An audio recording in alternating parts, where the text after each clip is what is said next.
আসসালামু আলাইকুম দর্শক, ইজি ড্রাইভিং চ্যানেলের পক্ষ থেকে আমি হাসান মোহাম্মদ আছি আপনাদের সাথে। আমরা এই ভিডিওতে দেখব ঢাকার ভিতরে আপনাকে গাড়ি চালাতে হলে কোন কোন বিষয়গুলো অবশ্যই জানতে হবে। দর্শক, আপনি যদি আমাদের চ্যানেল নতুন হয়ে থাকেন তাহলে অবশ্যই চ্যানেলটি সাবস্ক্রাইব করে দিবেন। আমরা মূল ভিডিওতে চলে যাই। নাম্বার 1, ট্রাফিক জ্যাম মেনে চলার মানসিকতা। দর্শক, আপনি ঢাকার ভিতরে যখন গাড়ি চালাবেন তখন অবশ্যই আপনার জ্যামটা মেনে নিয়েই তারপর গাড়ি চালাতে হবে, কারণ ঢাকার ভিতর এমন রাস্তা কমই আছে যেখানে জ্যাম নাই। তো ঢাকার ৮০% জায়গায় আপনার জ্যাম পাবেন। তো জ্যামের ভিতর আপনার রিক্সা, সিএনজি, বাইক এগুলো থাকবেই। আর পাশাপাশি আপনার রিক্সাকে অবশ্যই সাবধানে রাখতে হবে। আপনার রিক্সা কিন্তু ডানে বাম দিকে সিগন্যাল না দিয়ে তারপরেই আপনার চাপ দিয়ে ফেলে।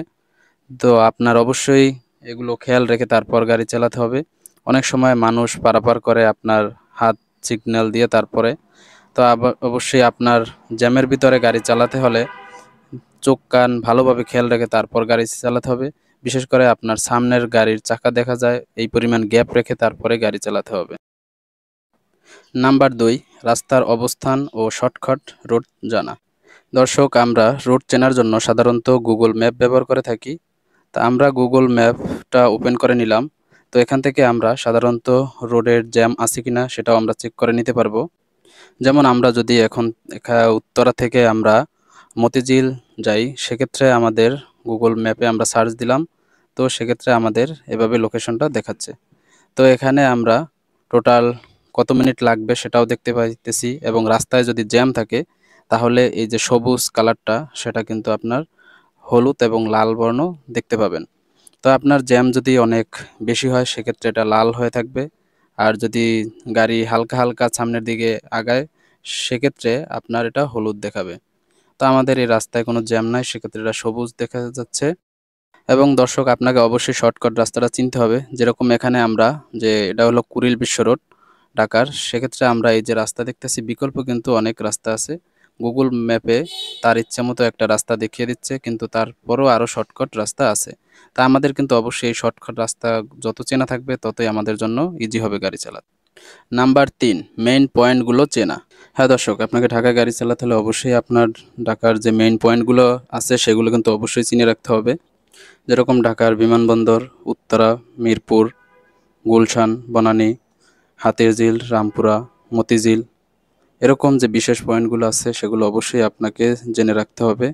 তাহলে আপনি সহজেই ঢাকার ভিতরে গাড়ি চালাতে পারবেন। নাম্বার 4, রিক্সা ও বাইকের সাথে সাবধানে চলা।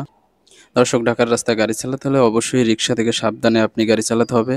দর্শক, আপনি না চাইলেও অনেক সময় রিক্সা আপনাকে ঘষা লাগিয়ে দিতে পারে। সেক্ষেত্রে আপনি রিক্সা থেকে অবশ্যই সাবধানে গাড়ি চালাবেন।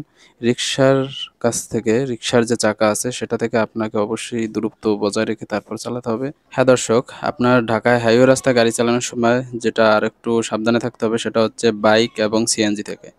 যে আপনার বাইকগুলো যেভাবে যে বাম সাইড থেকে আপনাকে সিগন্যাল না দিয়ে তারপরে চাপ দিয়ে থাকে, এবং সিএনজিগুলোও সেম কায়দায় আপনাকে চাপ দেবে।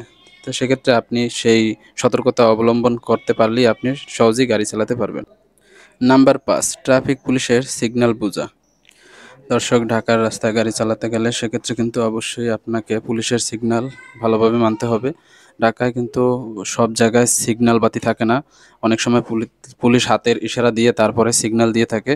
তো আপনি যখন সিগন্যাল বা মোড়ে যাবেন সেক্ষেত্রে আপনার অবশ্যই দূর থেকে ফলো রাখতে হবে পুলিশের হাত দিয়ে কোন দিকে আপনাকে সিগন্যাল দিতেছে।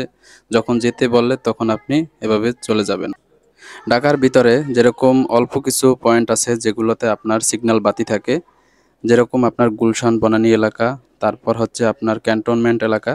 এইসব এলাকায় আপনার এভাবে সিগন্যাল বাতি দিয়ে থাকে যে লাল, সবুজ, হলুদ, এই বাতিগুলো ফলো করে আপনার গাড়ি চালাতে হবে। নাম্বার 6, হঠাৎ ব্রেক এবং দ্রুত ডানে বামে কেটে যাওয়া। দর্শক, বিশেষ করে ঢাকার ভিতরে আপনি যদি গাড়ি চালাতে যান তাহলে অবশ্যই এই কাজটা আপনার কোনোভাবেই করা যাবে না, যে হঠাৎ করে ব্রেক ধরা।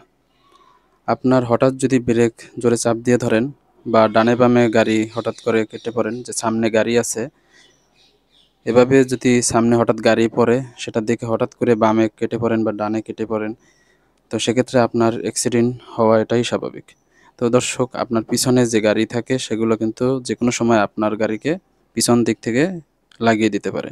সেক্ষেত্রে আপনার উচিত হবে কোনো কিছু যদি সামনে আসে সেক্ষেত্রে আপনার ইন্ডিকেটর দিয়ে তারপর লুকিং গ্লাস দেখে তারপরে বামে কাটবেন বা ডানে কাটবেন। দর্শক, ভিডিওটি এই পর্যন্তই। দেখা হবে পরবর্তী কোনো ভিডিওতে। আর ভিডিওটি যদি আপনাদের ভালো লেগে থাকে তাহলে অবশ্যই চ্যানেলটি সাবস্ক্রাইব করে দিবেন। আর কোনো বিষয়ে কোনো কিছু জানার থাকলে অবশ্যই কমেন্ট করে জানিয়ে দিবেন। আমরা সেই অনুযায়ী পরবর্তী ভিডিও নিয়ে আসার চেষ্টা করব। আল্লাহ হাফেজ।